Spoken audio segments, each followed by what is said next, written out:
on va vous donner les avantages et les inconvénients d'avoir un emplacement de business dans un établissement scolaire, de préférence secondaire.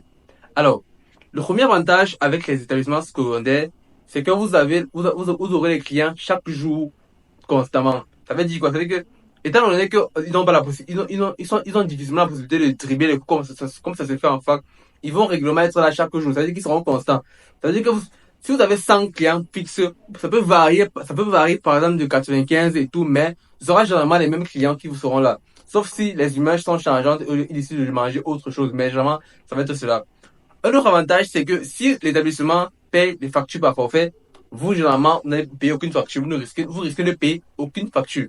Vous n'avez aucun problème avec la commune ou alors les impôts parce que vraiment, vous êtes dans l'établissement et ils vous connaissent même pas. Et moi, jamais venu vous demander les quoi que ce soit comme papier comme ça. Généralement, le papier qu'on demande concerne beaucoup plus la salubrité, l'alimentaire et tout ça. Mais, dit que la commune est consomme, non, ne vous concerne vraiment pas. Mais alors, il y a beaucoup d'inconvénients aussi. Alors, le jour où les gars n'ont pas cours, vous aussi, vous n'avez pas de marché. Vous avez 2 semaines, 4 semaines, je crois, de férié propre. Vous avez le 11 février. En fait, il y a beaucoup de dates où ils n'ont pas cours, où vous aussi n'avez pas cours. C'est-à-dire que vous dépendez du jour où les élèves ont cours ou du n'ont pas cours. C'est-à-dire que si l'établissement décide de faire une semaine de férié, vous aussi là, vous ne travaillez pas. Donc, si vous avez un seul business, par exemple, qui est uniquement dans un établissement secondaire, vous êtes très limité. Et aussi, vous ne travaillez que 9 mois sur 12. Par contre, lorsque vous êtes à l'extérieur, certes, vous travaillez chaque jour, mais vous avez beaucoup de problèmes qui vont venir vous déranger aussi. Donc, le choix revient à vous.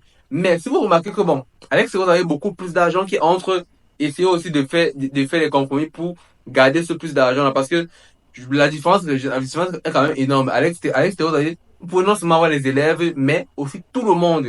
Par contre, quand vous êtes dans l'établissement, c'est difficile pour que les gens qui viennent de l'extérieur puissent venir manger chez vous, même si ce que vous faites est extrêmement bon. Ils ne pourront pas entrer dans l'établissement parce que votre CV est dédié uniquement aux élèves et non à l'extérieur.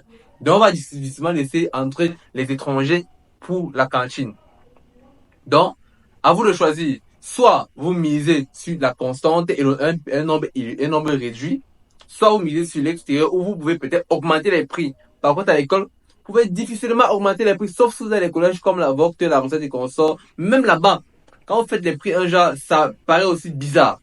Ok. Merci.